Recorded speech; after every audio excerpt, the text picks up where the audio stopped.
just use my trusty frying pan as a drying pan. and in the, what is it, Pokemon 2000 with the Unknown? Which is the one with the Unknown? Is that right? Yeah, see, they all seem like one movie to me, because we never got a break.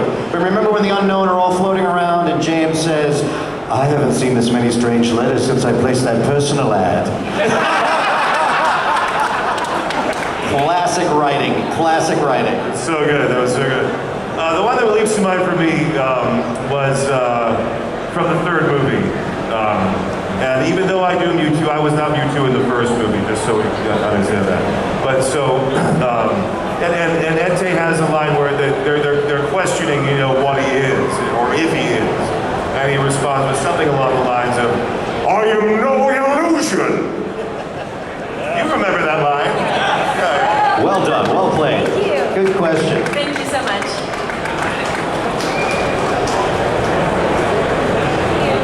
I like your shirt. Thank you. I like your shirt. You're all very, very prolific. You play a lot of roles that have emotional ranges. Ash Ketchum does not just have one emotion that is repeated 975 and so forth.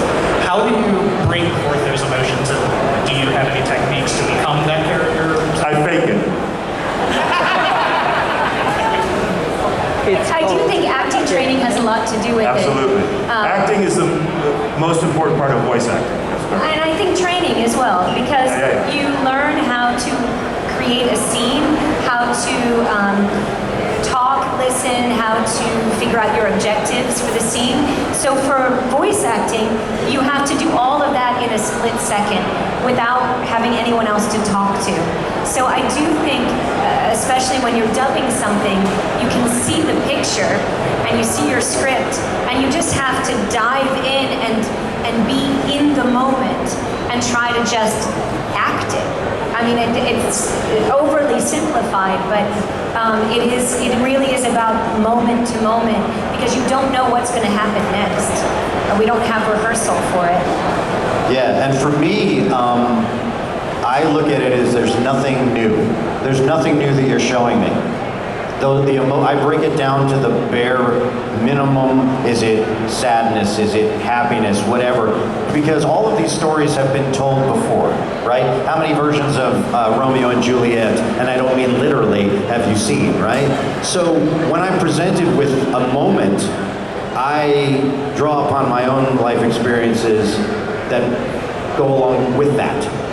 A loss, sadness, happiness. I played a lot of sports in school. I know I don't look like it, but I did. So the competition part, when we're that whole rival thing, I get that. I understand it. Do I know how to play the game? No. Could I still beat you? Of course. But I use those real life things. And there's times where some of these scenes, like the moment the other question about the big duel where, you know, I'm almost basically dying. Even recounting that story, I remember the emotion behind it, because I approached that as, this is one of my dear friends, right? And Kaiba and Yugi are truly friends. And so I would look at that as Dan and Eric are teaming up in this very emotional moment to fight against this evil that's being presented to them. So that's what I do as an actor. I don't get lost in the weeds. I don't need to know what the whole movie is about.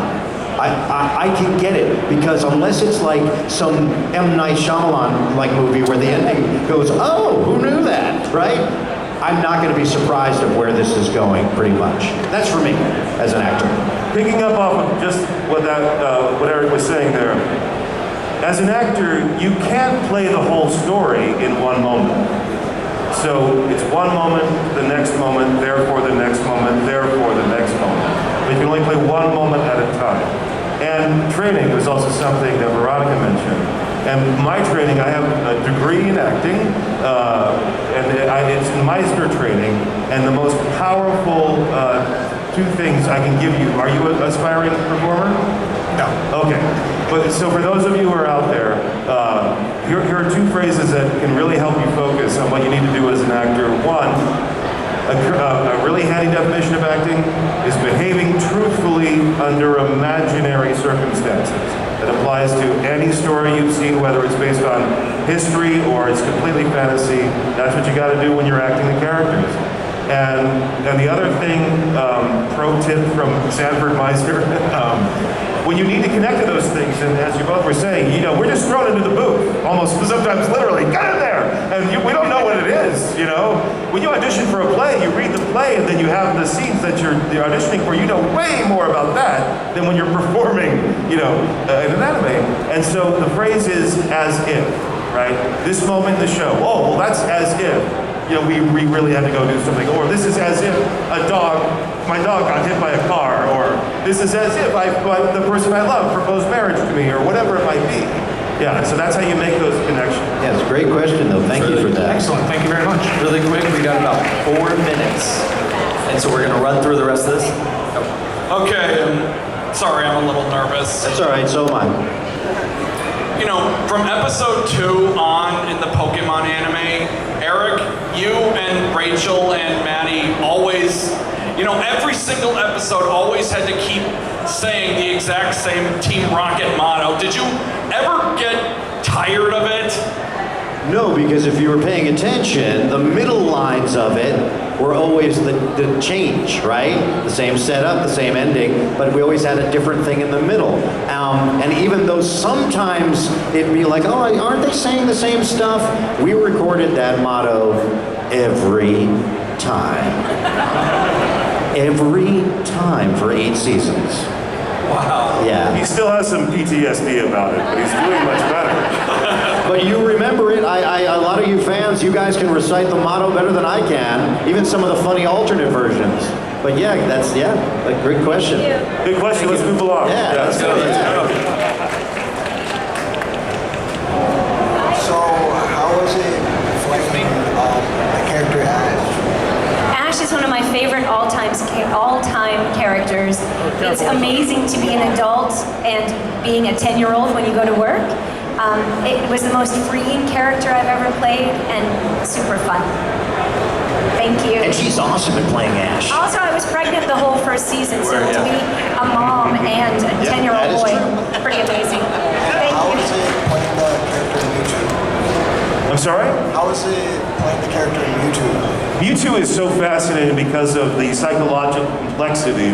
I think one thing that I related to is we all have this question of what our purpose is, right? And I think we also have a sense, and we may have been given the best childhood possible, but I think we also have a sense of feeling like we've been wronged in some way, or there's some injustice, or that we're being made to fit into a circumstance we don't really feel we belong in. And I think, which really resonates, especially I think when you're younger, you know. So I think it's those things that we can relate to that are the most powerful thing. Could you do the Mewtwo voice? Can I do the Mewtwo voice? It is what you do with the gift of life that determines who you are. Great question. All right, let's I know her. Hi, I have a question about playing May. So Ash and May's journey is very similar in a lot of ways. She starts out with Wurmple, much like he started with Caterpie that becomes Beautifly. And then later on, she gets Pokemon like Bulbasaur and not Snorlax, but Munchlax. And I think by the Lucario movie, she has Squirtle. So how was that kind of re-experiencing getting very similar Pokemon team with a completely different character? It's such a great question. I actually have never thought about it like that because we're only doing our lines, so I've never really thought about who they're taking with them. And so thanks for bringing that up. I didn't realize they had so many similarities. She is a little Bulbasaur with a heart. Yeah, I know, It's so it's amazing. cute. I do think it's great because Ash has no responsibility and May has all the responsibility. So there's a difference in their characters to play them, and so whoever gets to come along with them is just kind of a bonus. But thank you. Awesome. Thank you so look much. amazing. Thank you so much. There's me right up there. Yeah, amazing. Hey, Ash. How's the journey going? Good. All right. So first, Ash is my favorite character. Yeah, well, there you go. There's a Pikachu there. Oh, look. Yeah. Yeah, that's my brother. All right. Yeah, good. Amazing. Hi. I have a question. How was the journey being Ash? I gotta say, I've been on this journey for a really long time, and the best thing about it is meeting people like you. It's like I'm looking in the mirror, right? I think that all of us need to get out and be on the journey of our lives, which means helping each other, going after our goals, and being the best that we can possibly be. And with you and your brother together, you're gonna have quite an adventure. Good luck to you guys. Great, great.